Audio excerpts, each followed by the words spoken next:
This is the A5 mandolin for sale on Craigslist, and as you can see at the top, we got a sunburst finish with nitrocellulose lacquer finish. Here's the sides. Give you a good look at that. I mean, this is my first time finishing a mandolin. This is number 4 that I've built. This is the first time I put a sunburst with nitrocellulose finish on it. There's the dovetail joint. That is a compound dovetail joint, so they're a little more difficult to make than a straight dovetail, but come out real well. I've done 4 of those already, and they're not as difficult as they sound at first. But you can see the finish is actually very, very good. I do have a little nick right here. I'll try to find it on the camera. A little nick right there. That's just the lacquer finish only that you see there. I accidentally did that when I was buffing this out on the corner of a piece of wood. It's not really that far in there, but there's a little ding. There's some things, you know, it's not 100% perfect finish. This is not what you're not gonna get $3,000 to $4,000 mandolin here. Okay, I'm not expecting to get that out of it. So there's some little issues with the finish itself, right along the binding edge. You can't really see it, maybe over here just slightly. That's a glue line where I didn't get all the glue from underneath, and so the stain doesn't quite sit real well on the glue line. And there's some little various things like that. That doesn't affect the quality of the finish or how long it's going to last. It's going to stick with you for quite a long time. This mandolin is built as good as any Gibson or any other $4,000 or $5,000 mandolin you find. I've got tone bars in it. It was tuned. The top is tuned. The back is tuned by deflection tuning, as well as a little bit of tap tuning.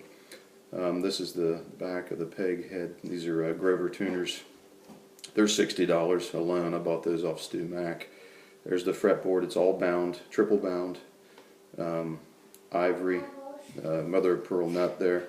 I don't have any inlay on this one, and I can do inlay. I just haven't done it on this one.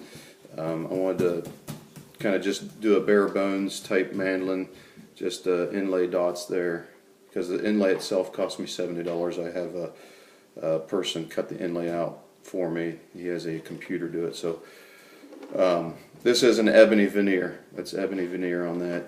Some more, you can see the action. This is all bound peg head or a fretboard.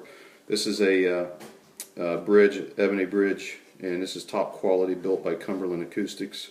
They build them just like the old Lohr mandolins. So you can see this is done very well. Beautiful. I'll just hit a couple chords. I'm not a real good mandolin player, but here's an A. There's your A, D.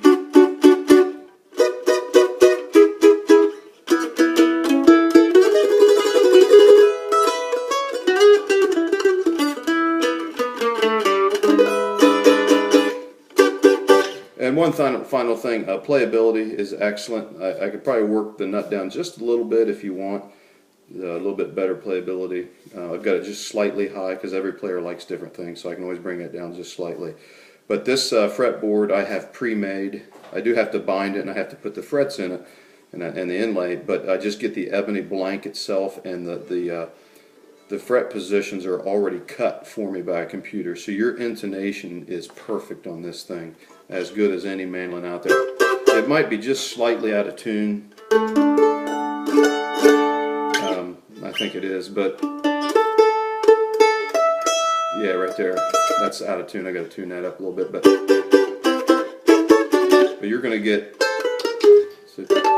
real good intonation all the way up. So, like I said, I've got over $400 in this, and a lot of time.